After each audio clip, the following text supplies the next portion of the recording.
Bonjour, je vais vous parler de clavier aujourd'hui. Est-ce qu'il y a des gens qui utilisent un clavier au quotidien dans la salle? Juste pour, Est-ce qu'il y a des gens qui ont déjà eu mal aux doigts, aux poignets, après avoir utilisé un clavier dans la salle? C'est plus nombreux que d'habitude, mais souvent 10-15% de mains levées à cette question. Je m'appelle Benjamin Legrand, je suis tech lead chez OnePoint à Nantes, et si ça vous dit, vous pouvez me suivre sur les réseaux sociaux sur le nom Benji Legnard.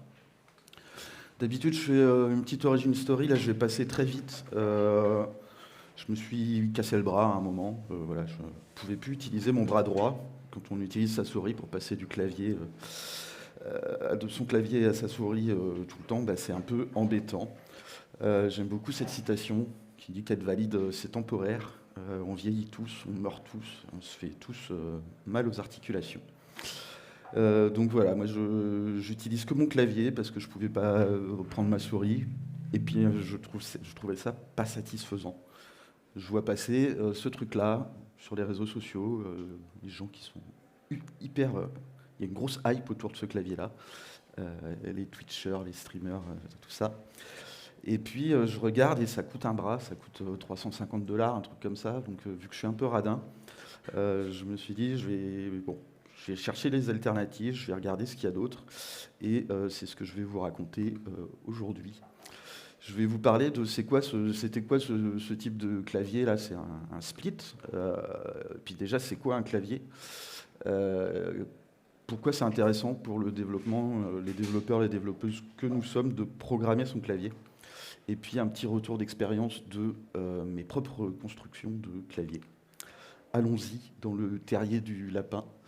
Euh, Avant de commencer, je vais faire un peu d'histoire, parce on a un héritage avec les claviers. Il n'y a pas eu énormément de révolution sur la manière dont on utilise des claviers, donc je vais essayer de faire 2 siècles en 3 minutes. Quand on pense clavier, vous vous dites machine à écrire, faux. Premier exemple que j'ai trouvé moi pour expliquer mon propos, c'est cette machine, c'est un télégraphe à impression. Donc quand on pense télégraphe, on pense souvent le Morse, Lucky Luke, le gars qui tape avec son doigt. Ça a été très vite automatisé. Et donc ça, vous pouvez noter qu'il y a un clavier de piano avec des lettres dessus. Pourquoi? Parce qu'on se connaissait, un clavier de piano, ça avait des siècles avant. Ça date de 1855. Le premier brevet de machine à écrire qui a été déposé, 1868. Me demandez pas comment ça marche, mais il y avait déjà, je pense, le mécanisme d'avoir un petit tampon, et puis notez qu'on a gardé un clavier de piano, parce que les gens connaissaient.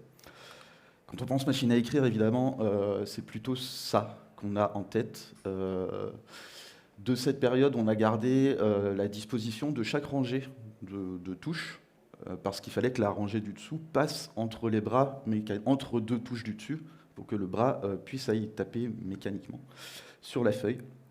On a gardé de cette époque aussi la disposition QWERTY des lettres. Et déjà, sur ces machines-là, on avait un principe de une touche peut envoyer plusieurs caractères selon que vous la combiniez avec typiquement une touche Shift qui faisait un décalage et qui n'activait pas le Shift veut dire décalage. Je passe très vite au début de l'informatique, à l'époque où les ordinateurs faisaient la taille d'une pièce, littéralement. On avait ce type d'instrument-là pour rentrer du code et saisir des caractères. On a gardé aussi sur ces machines-là, même si c'était électronique en dessous, la disposition des touches telles qu'il y avait sur les machines à écrire, parce que les gens connaissaient. Ces petites machines avaient deux intérêts. On imprimait sur une feuille, donc le retour de ce qu'on avait envoyé était imprimé sur une feuille. Puis là, on a une petite bande de fiches à trous à côté aussi. Ça s'appelle en anglais un teletype. Si vous faites un petit peu d'Unix, de Linux, ça doit vous parler. TTY.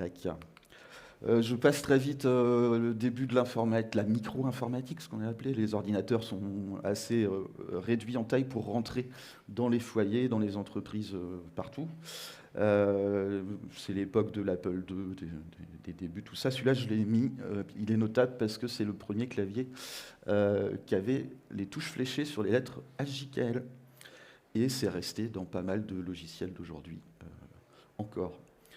Je saute encore, allez, direct les années 90, ça c'est ce qu'on a utilisé souvent, c'est standard, les claviers à membrane, par opposition du coup, quand on dit un clavier mécanique, c'est par opposition à ça, où il n'y a pas de mécanique. C'est une bubule de plastique qui fait remonter la touche.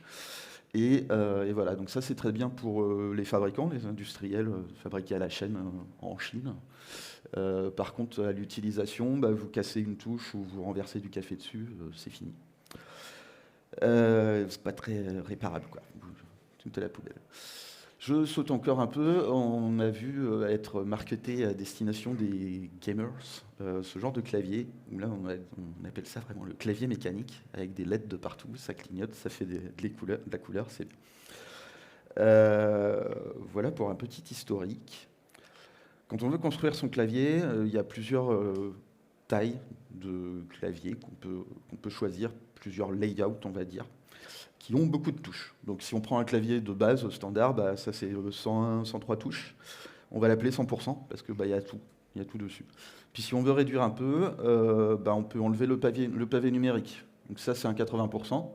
De toute façon, on s'en fiche, on a déjà les chiffres les plus égales en enter 0, on les a sur notre deuxième rangée.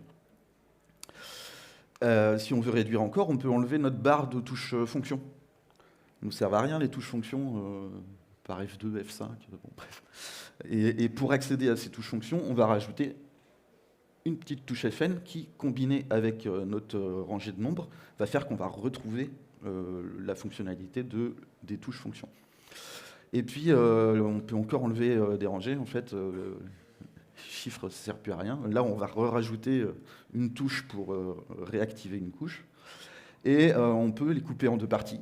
Donc ça, c'est un modèle que j'aime beaucoup, le Lily 58. Là, on a encore enlevé plein de touches. Pareil, on peut enlever la barre de chiffres. Donc ça, c'est un modèle Korn. Deux parties séparées. Vous notez que sur ces deux modèles, vous avez ce qu'on va appeler une grappe de pouces. Donc c'est les deux parties des deux côtés. Et là, vous allez vraiment utiliser vos pouces. Donc généralement, celle de gauche, c'est espace. La plus grosse touche à gauche, c'est espace. Droite, c'est enter. Et bref. Puis en fait, on peut enlever aussi les touches modificatrices. Donc là, il n'y a plus que des touches de lettres. Ça, ce modèle, c'est le Fifi. Comment ça marche ces trucs-là? Comment on fait pour travailler avec? Elles sont passées où mes touches modifieurs là? Contrôle, Alt, bref. Puis un clavier, c'est pas obligé d'être plat. On peut aussi faire des monstruosités comme ça en 3D. Du coup, bah, ça suit un peu le dépliement des doigts. Ça, c'est le dactyle manuforme. Puis quand on fait du développement, est-ce qu'on a besoin d'autre chose que ça? Bref, du coup, moi, dans mes recherches, je découvre les split keyboards, puis je découvre ce site-là, qui est assez incroyable, qui référence plein de modèles. Et je découvre le monde merveilleux des gens qui fabriquent leur clavier. Je fais ok, très bien, ça me plaît, j'y vais. Donc là, il y a à la fois des modèles commerciaux, on va dire, et puis des modèles que les gens fabriquent eux-mêmes. Et donc sur ce site-là, la plupart, quand vous cliquez, vous tombez sur un dépôt sur GitHub, où il y a les circuits imprimés, les plans de découpe pour faire des plaques. Bref, incroyable. Donc moi je découvre ça, je fais très bien, j'y vais. Voilà, le site en question. Avant d'attaquer le retour d'expérience sur mes claviers, il faut qu'on vous parle un petit peu d'ergonomie. Alors là, il y a la définition, oui, sur les interfaces, on va dire, dans vos écrans. La définition de base qui nous intéresse, nous, c'est qu'on veut adapter nos outils, ici nos claviers, à nos besoins, et donc à nos mains. Quand on parle d'ergonomie de poste de travail, on va dire, ouais, ok, écran à hauteur des yeux, bon fauteuil, poignet droit. Et puis voilà, tu t'assis bien, un petit rehausseur de pied, très confort. Hop, écran à hauteur des yeux. Par contre, très peu de choses sur le clavier. Moi, je ne m'avais jamais parlé qu'il y a des claviers ergonomiques. Pourquoi c'est important l'ergonomie des claviers? C'est parce que il y a ça, il y a ces maladies, parce que c'est une catégorie de plusieurs maladies. Donc je ne suis pas médecin, je ne vais pas toutes les faire, mais selon l'articulation qui est concernée, et ça a des noms, donc le tunnel carpien, le machin comme ça. C'est en augmentation constante. J'ai envie de dire, c'est le mal de notre profession. Et donc ça va toucher les articulations, principalement. Et c'est causé par quoi? C'est causé par des contraintes qu'on va mettre sur notre corps, des contraintes, des mouvements qui ne sont pas naturels. Toute la définition vient de amélie.fr. Que vous dire là-dessus? Du coup, utiliser un clavier, en fait, il y a plein de choses qui ne sont pas naturelles quand on utilise un clavier standard. Donc la première chose qu'on peut faire quand on veut améliorer l'ergonomie d'un clavier, c'est virer ce décalage-là dont je vous ai parlé, qui nous date des machines à écrire. À quoi ça sert? À rien, et puis ça nous fait faire des mouvements un peu latéraux des doigts. Donc allez, on met tout sur une grille. Donc ça, c'est ce qu'on appelle un clavier ortholinéaire. Ça a l'avantage que toutes les touches sont alignées, donc vous savez, en fait, si vous voulez passer d'une rangée à l'autre, c'est vraiment vertical, donc vous levez les doigts. Ce modèle-là, c'est le Planck. Donc c'est aligné verticalement, et toutes les touches sont de la même taille. Vous n'avez pas tab qui fait 1,75, etc. C'est plus simple. On peut après aussi décaler, mais décaler nos colonnes entre elles, cette fois-ci. Ça a l'intérêt qu'on va suivre, vos doigts ne sont pas rectilignes, donc ça va suivre un peu légèrement la courbure de vos doigts, ce qui est plus confortable. Ici aussi, pardon, je suis revenu, la courbure de vos doigts. Et la grappe de pouce, je vous en ai déjà parlé. Pourquoi on va vouloir couper un clavier en deux? De base, en fait, les conseils d'utilisation d'un clavier, on va vous dire vos poignets doivent être droits. Ouais, donc ok, pas de torsion, on évite de mettre des contraintes non naturelles sur nos poignets. Sauf qu'en fait, du coup, si on veut bien faire, il faut utiliser sur un clavier normal. En fait, on ne peut pas être tout le temps les bras scindés pour garder l'alignement des poignets. Du coup, séparer en deux parties, ça va vous permettre déjà de garder au niveau des épaules, de relâcher les épaules. Il y a vraiment un changement sur la tension que vous avez quand vous êtes comme ça par rapport à bien les avoir à côté. Et du coup, toujours, l'idée, c'est d'avoir la position la plus naturelle des poignets pour que vos poignets restent bien droits. Quand on commence à s'intéresser à ça, il y a un concept qu'il faut avoir, c'est la home row. La home row, c'est quoi? C'est la rangée sur laquelle, naturellement... Alors, c'est un concept qui date des machines à écrire et de la dactylographie. C'est la rangée sur laquelle vous allez reposer naturellement vos doigts. C'est pour ça qu'il y a des petits bumps sur les touches F et J, généralement. Ça vous permet de reconnaître à l'aveugle, sans regarder, savoir que vous posez vos index là. Et derrière, quand on fait un peu de dactylo, il y a juste à déplacer les doigts verticalement là où il faut, et c'est bon. Pourquoi c'est important à connaître ce principe-là? Parce que plus un caractère, une touche va être proche de la home row, plus ça va être facile à utiliser. Donc, très vite, QWERTY... alors oui, QWERTY aussi, la petite anecdote veut que ça a été mis en place parce qu'au début, c'était dans l'ordre alphabétique sur les machines à écrire, et puis les dactylographes tapaient trop vite. Et puis il y avait plein de lettres dans l'ordre de l'alphabet, qui fait que les bras s'entremêlaient. Donc on a mis en place QWERTY pour que les dactylographes soient moins rapides, moins efficaces. Du coup, très vite, maintenant qu'on a des claviers électroniques où il n'y a plus de bras, on s'est dit, ok, on va pouvoir revenir à des dispositions où là, on va prendre toutes les lettres les plus utilisées d'un langage et les mettre sur la home row. Donc là, Dvorak, c'est plutôt adapté à l'anglais. Donc on a choisi... on a compté le nombre de lettres dans les mots, et puis on a dit, les plus fréquentes, je les mets sur ma home row, ça fatigue moins. En français, dans le même logique, on a le Bepo, où en fait, nous c'est plutôt le E, on a les lettres accentuées qui sont directement plus proches.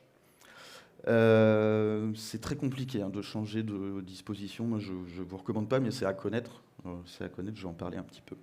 Nous, ce qu'on utilise en standard en France, c'est l'AZERTY. Pour développer, le problème, c'est qu'avec ces claviers-là, c'est que je vais rentrer souvent dans les langages beaucoup de caractères spéciaux. Ils sont où mes caractères spéciaux? Ils sont super loin, en fait. Pire, non seulement ils sont loin, ils sont sur ma ligne de chiffres, par rapport à la Homero, mais en plus, il faut que j'aille faire des combinaisons avec AltGR, souvent, pour aller les chercher. Donc, des torsions dans tous les sens. Et vraiment, c'est pas pratique. Mon opinion aujourd'hui, c'est un emoji. Du coup, tous ces petits claviers split keyboard, ils vont avoir un principe de couches. Les couches, vous les connaissez déjà. En fait, typiquement, Shift, vous passez d'une couche minuscule à une couche majuscule. Alt, c'est pareil, vous allez activer d'autres caractères qui sont sur les mêmes touches. Sur ces petits claviers ergonomiques en plus, on va rajouter, alors c'est un petit peu standardisé entre claviers, mais c'est pas vraiment un standard, on va rajouter 2 touches qui vont vous permettre d'activer des couches supplémentaires. Du coup, elle s'appelle élevé ABC, mais en vrai, vous pouvez en avoir plus que 2, et du coup, ça n'a plus de sens de élevé ABC. Mais l'image mentale qui est pas mal à avoir, c'est qu'en fait, vous avez votre couche par défaut, puis quand vous faites ABC, vous ramenez une couche qui était au-dessus de caractères, et lower, pareil, vous ramenez au-dessous. Donc comment ça se présente? Là, si je prends un clavier corne, donc ça c'est une keymap, c'est l'emplacement de mes caractères, c'est la carte sur laquelle sont mes caractères, c'est la disposition physique de mes touches. Là, vous pouvez noter, donc c'est un QWERTY, j'ai MO1 et MO2 qui vont me permettre d'activer momentanément, d'où le MO, les couches. Donc là, je suis sur la couche par défaut. Si je fais MO1, paf, je passe sur ma couche 1, sur laquelle je vais retrouver mes chiffres. Et idéalement des flèches qui sont sur les lettres HJKL encore. Et si je fais MO2, plutôt que d'activer sur la ABC, je fais élever. Là, je vais activer une deuxième couche. Et puis là, du coup, sur celle-là, j'ai mes caractères spéciaux. Alors ça, c'est la disposition par défaut du clavier corne, mais en fait, rien ne vous empêche de déplacer tout ça et puis de les mettre uniquement sur la Homero. Du coup, c'est super pratique. Et puis, il y en a, si vous faites ABC, relevé, donc vous appuyez les deux en même temps et puis vous enlevez ABC, vous avez avec ça une 4e couche. Donc là, elle est un petit peu plus pénible d'accès. Du coup, moi, là-dessus, j'ai mis plein de couches du genre play, pause, imprime écran système, les trucs qu'on va pas utiliser tous les jours. Les petites touches là-bas, c'est des commandes des commandes au microcontrôleur, spécifiques pour lui dire, vas-y, reset-toi, quand il y a des LED, change la couleur et tout. Mais c'est pareil, vous pouvez éditer tout ça et en fait faire ce que vous voulez avec. L'avantage que ça a, tout ça, comme je vous ai dit, c'est que s'il y a peu de mouvement des doigts, typiquement, là sur mon clavier comme ça, j'ai mes doigts du milieu, puis soit je fais au-dessus, soit je fais en dessous, et puis très peu, pas besoin d'autre chose. Du coup, on a un accès qui est facilité à tous les caractères spéciaux, donc ça c'est cool, et puis c'est personnalisable. Donc si vous faites du Lisp, par exemple, vous pouvez vous faire une keymap dédiée pour faire du Lisp. C'est une blague, évidemment. Donc, et du coup, vous avez le principe des claviers scindés en 2 parties programmables. Moi, je trouve un site de vente en ligne, je vais OK, je vais commander le truc, très bien. Qu'est-ce que je commande déjà? Il y a quoi sur un clavier? Comment ça fonctionne un clavier? Électroniquement, un clavier, c'est une matrice. C'est une matrice d'interrupteurs où on va connecter toutes les lignes entre elles et toutes les colonnes entre elles. Chaque interrupteur est doublé avec une diode. Alors c'est pas obligatoire, mais on fait ça. Pourquoi on met une diode en plus? C'est que ça va permettre de ne brancher que les rangées et les colonnes sur le microcontrôleur, donc sur le cerveau de votre clavier. Si on mettait pas de diode, en fait, il faudrait un microcontrôleur qui ait autant d'entrées que vous avez de touches. Enfin bref. Donc du coup, les diodes permettent de faire passer le courant que dans un seul sens et de détecter d'où vient la pression sur un interrupteur. Donc ça, c'est un petit schéma de haut niveau. Électroniquement, quand on rentre un peu dans le détail, ça pique un petit peu plus. Ça, c'est schéma électronique, encore du corne. Ce que vous avez à noter, c'est que ma matrice d'interrupteurs et de diodes, on la retrouve en haut à droite. Mon gros cerveau, le microcontrôleur, c'est la grosse boîte à gauche. Vous avez des petits composants en plus, donc des interrupteurs, typiquement si vous avez une batterie ou un bouton reset pour remettre à zéro ou le remettre en mode flash, le microcontrôleur. Et puis souvent, vu que vous avez deux parties, il vous faut aussi un moyen de connecter les deux, donc une prise jack. À noter que tout ce que vous avez là, c'est des diodes électroluminescentes pour faire de la lumière, des arcs-en-ciel, des trucs comme ça. Donc si vous voulez vous simplifier la vie, vous ne mettez pas de diode.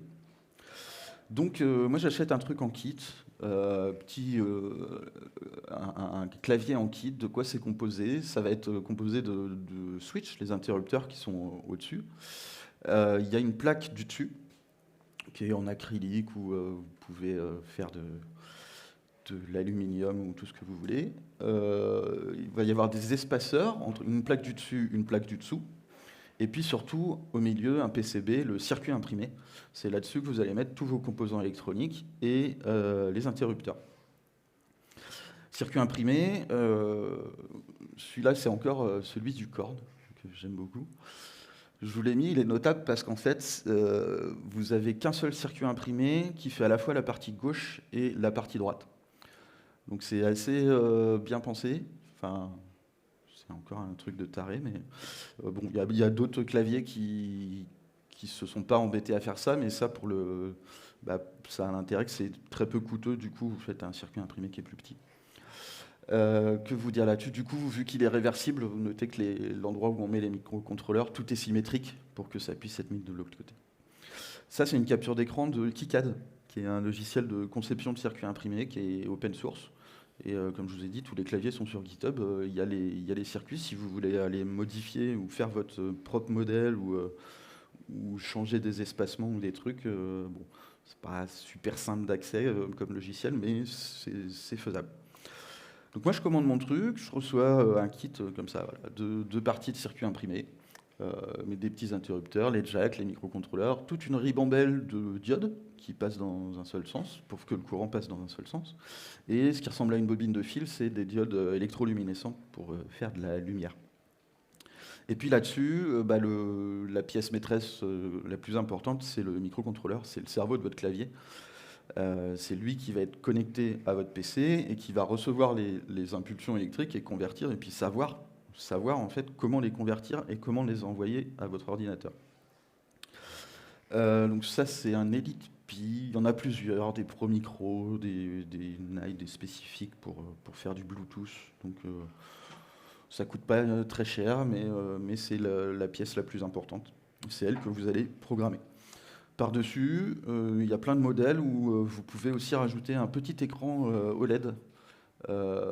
Et donc vous pouvez programmer pour afficher ce que vous voulez sur votre écran. Donc, si vous êtes un peu corporate et que vous voulez mettre le nom de votre boîte, vous pouvez. Et vous pouvez noter aussi les diodes luminescentes sur toutes les touches. Les diodes, justement, c'est des tout petits. Donc là, la photo est en gros plan, mais c'est des tout petits trucs de 3 mm de côté. C'est ultra pénible à souder. Et puis là-dessus, qu'est-ce qu'on va mettre en plus? On va mettre nos interrupteurs, et par-dessus nos interrupteurs, on va mettre des dessus de touche, les keycaps. Les interrupteurs, justement, comme je vous ai dit, électriquement, c'est simple. Soit le courant y passe, soit le courant y passe pas. Moi, quand je suis rentré dans le hobby, je me suis dit, ouais, les switches, bon, à ceux qui font du bruit, là, clavier mécanique et tout, on les connaît. Puis ceux qui n'en font pas. Bon, c'est un peu plus compliqué que ça. Ai-je découvert? Vous avez plusieurs types de switch et ça va dépendre en fait selon le mécanisme qu'il y a à l'intérieur. Un switch linéaire, il n'y a pas de pression, ça descend en diagonale. Plus vous appuyez, bon, plus ça avance. Tactile, vous allez avoir une petite force qu'il va falloir appliquer pour déclencher réellement la chose. Donc ça se sent, vous allez vraiment au moment où ça va s'enclencher, il va falloir presser un peu plus fort. Et clicky, il y a carrément un mécanisme à l'intérieur qui va se déclencher, et c'est ça qui fait souvent du bruit, c'est les switches clicky. Donc dans ces trois grandes familles-là, il y a aussi, donc à chacun on a un petit ressort, et puis évidemment quand vous achetez des switches, il y a aussi la force du ressort qui peut être à prendre en compte selon que vous vouliez choisir des switches qui nécessitent d'appuyer fortement ou pas. Et dans ces types d'interrupteurs-là, vous pouvez donc... De base, c'était Cherry qui était un gros fabricant qui avait le brevet. Et ils l'ont perdu au début des années... Enfin, j'ai oublié l'année, on s'en fiche. Mais du coup, il y a plein de gens d'autres fabricants qui se sont saisis du truc et puis qui ont innové derrière. Et donc, qu'on fait typiquement d'autres switches un peu sur le même modèle.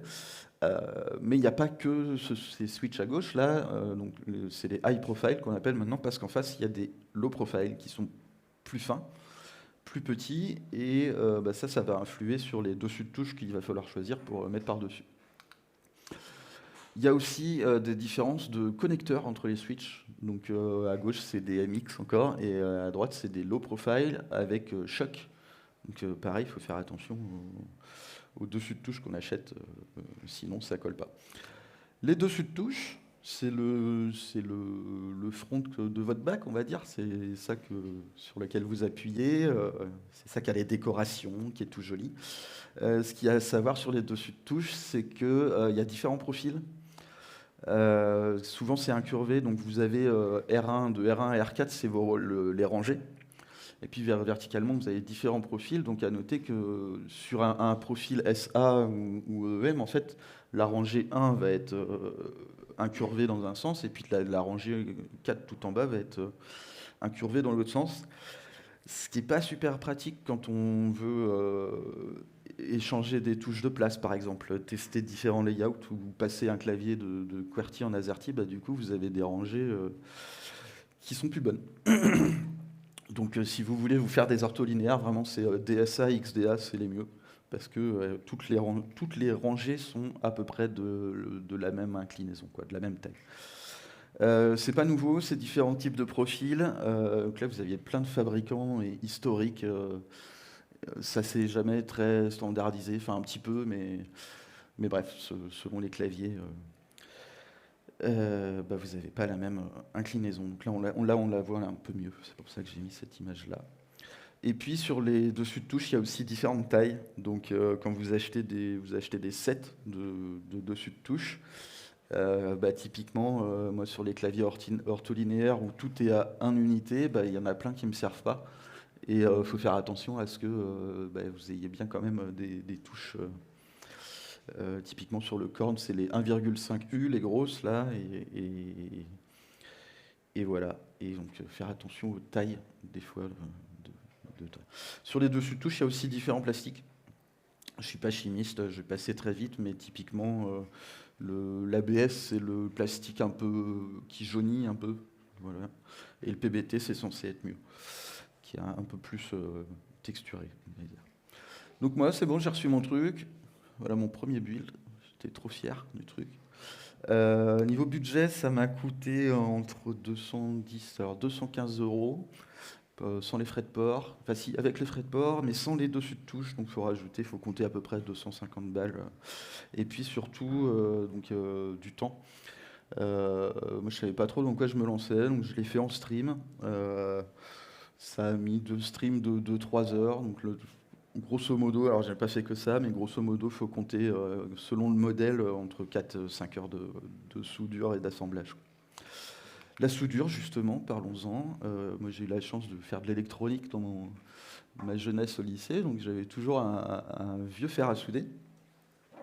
Donc ça m'a rappelé des souvenirs. Du coup, vos switches, faut les souder de base. Alors vous pouvez ne pas les souder et utiliser ce qu'on appelle des hot swaps, mais du coup c'est moins solide et bref. Donc toutes mes petites diodes, on fait traverser le fil, on fait fondre de l'étain, ça chauffe, c'est bien et ça bouge plus. C'est un petit investissement le fer à souder si vous en avez pas. Ce qui est important surtout, c'est d'en prendre un avec des pennes assez fines, notamment pour les diodes, toujours elles. Évidemment, c'est chaud, donc on ne touche pas la partie chaude. Et l'étain, quand ça fond, ça fait des vapeurs, donc ventilateur, tout ça.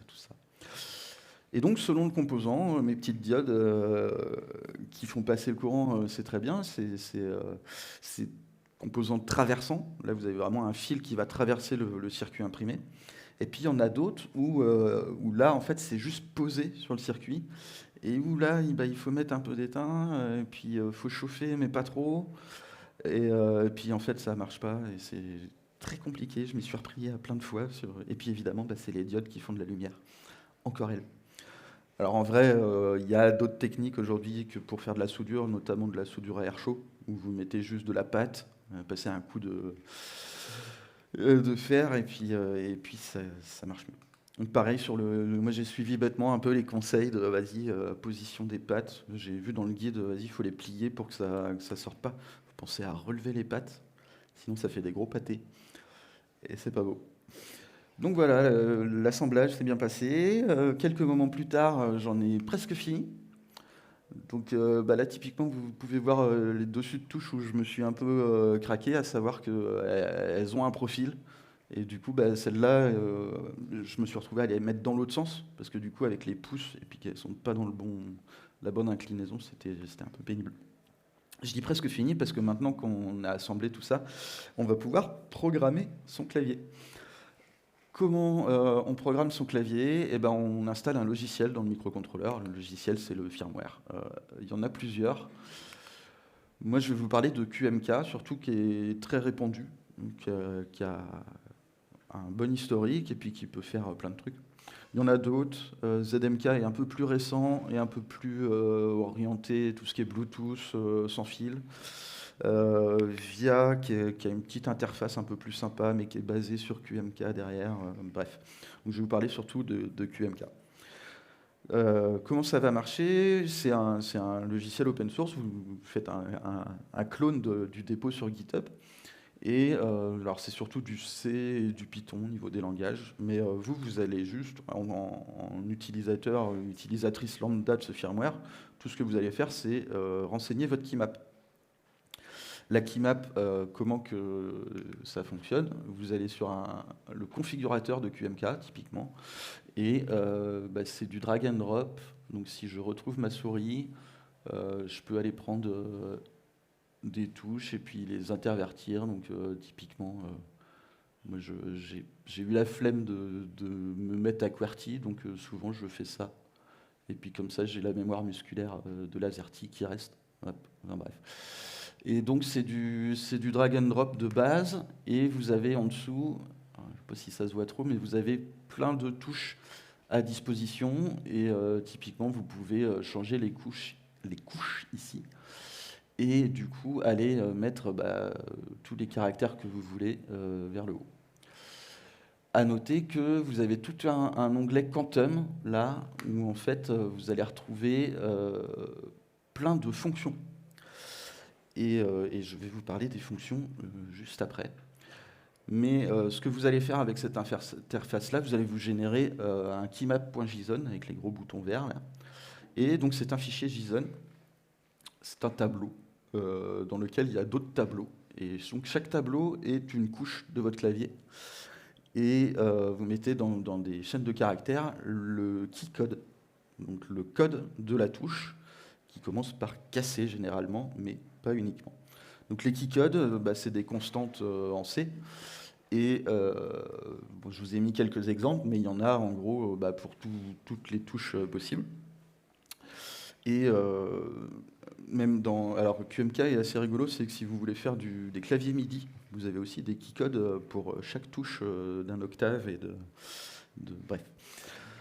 Vous allez pouvoir appeler des fonctions. Hop, pardon. On s'en fiche, on est parti. Dans vos keymaps, vous allez pouvoir appeler des fonctions. Donc je les ai déjà évoquées, typiquement MO pour changer de couche.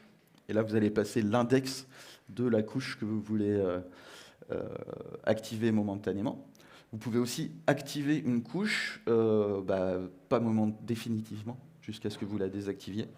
Ou définir votre couche par défaut, dire en fait ça va être celle-là. Quand j'allume mon clavier, je vais dire. Donc ça peut être vachement bien si vous voulez tester d'autres dispositions, genre Dvorak, Bepo, etc. Vous pouvez vous faire autant de couches que vous voulez avec les dispositions de lettres qui vous intéressent. Il y a d'autres fonctions. Ça, c'est le combinatoire des touches modificatrices. Donc en fait, vos touches modificatrices, c'est CTRL, ALT, GUI, ça va être, je vais l'appeler Windows par abus de langage, mais en gros, elle est un peu dans tous les systèmes d'exploitation. C'est commande, c'est touche super sur Linux, super, ou bref, GUI. Ça, ces fonctions-là, ce que ça fait, c'est qu'en fait, ça va Shift X, ça va vous faire un X majuscule sans que vous ayez, avec juste une pression sur la touche que vous avez déclarée. Pareil, CTRL X. Donc ça peut vous permettre de faire... donc c'est pas les seules fonctions que ça, mais ça peut vous permettre de faire des raccourcis. Typiquement, là, donc j'ai RSA, là c'est Shift plus Alt plus le caractère X. En fait, vous avez juste à appuyer une fois. Ma fonction préférée, c'est mais. Là, c'est CTRL, Shift, Alt, plus le keycode de la touche qui vous intéresse. Hyper, là, du coup, c'est CTRL, Shift, Alt, Win. Si jamais vous avez déjà fait des raccourcis clavier comme ça, je veux bien qu'on envoie un bug chez les développeurs qui ont implémenté. Bref.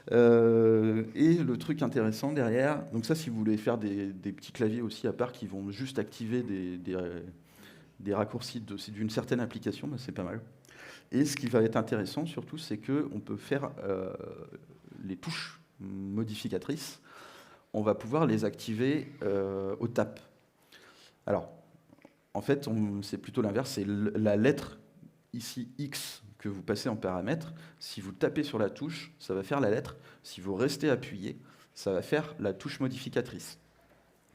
C'est grâce à ça qu'en fait, on peut ne plus avoir de touches modificatrices, CTRL, ALT, SHIFT, etc., sur un clavier, et puis uniquement des lettres, parce que certaines lettres vont servir de touche SHIFT, CTRL, touche modificatrice.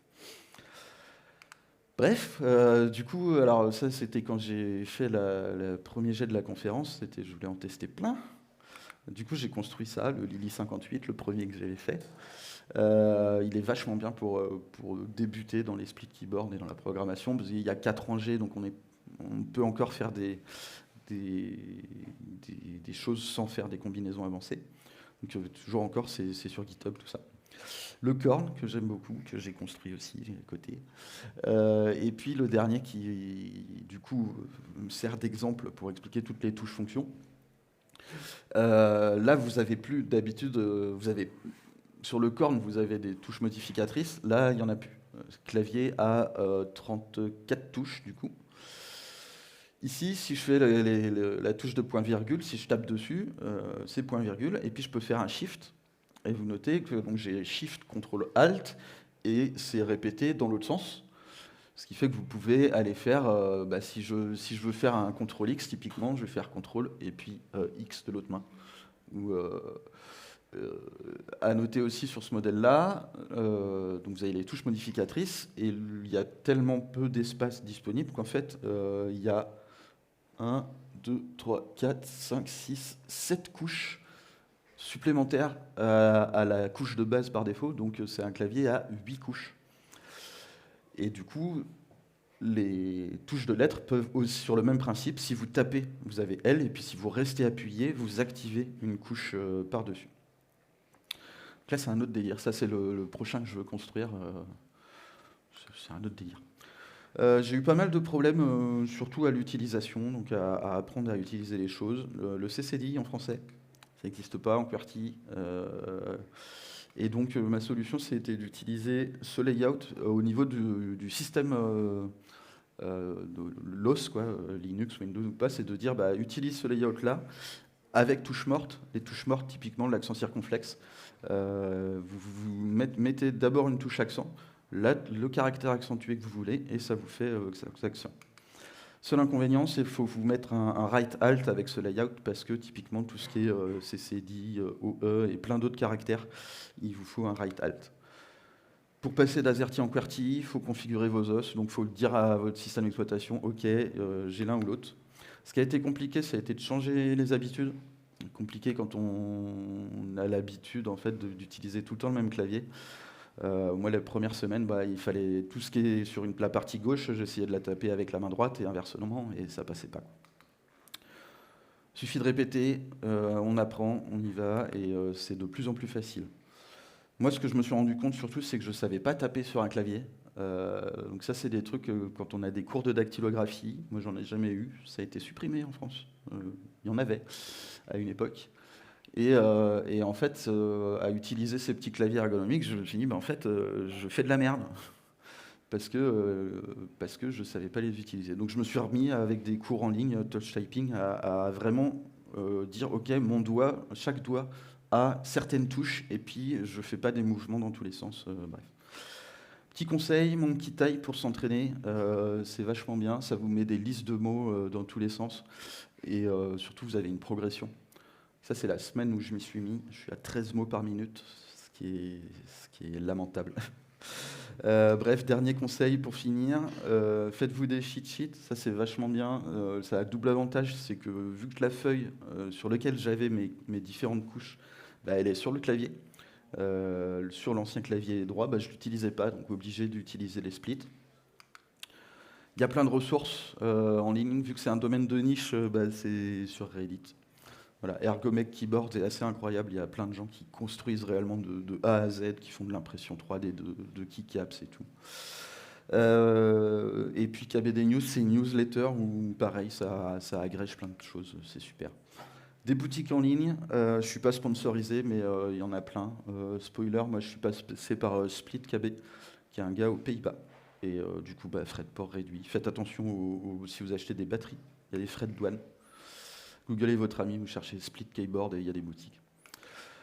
Pour finir, et là je dépasse un peu, donc les Vimmotion c'est vachement bien pour utiliser que des lettres pour éditer du texte. Et débranchez vos souris, peut-être que du coup vous pourrez tester l'accessibilité de vos sites. Apprendre les raccourcis, du coup pas avoir besoin de sa souris pour utiliser son système d'exploitation. Et donc sous Linux ou d'autres, utiliser un gestionnaire de fenêtres en carrelage, quand il n'y a que des raccourcis clavier. Vous n'avez pas besoin de prendre votre souris pour redimensionner les fenêtres, etc. etc. Faites-le pour le confort, pas pour la vitesse. Et voilà, j'en ai fini. J'espère vous avoir montré tous les avantages et les possibilités de ces petits claviers. Et donner envie d'en faire vous-même peut-être. Vous pouvez me laisser un feedback et j'ai des slides avec plein de liens à gauche. Merci.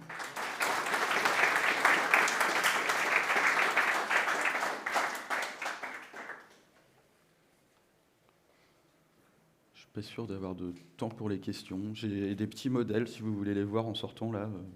Sinon, je serai dispo dehors.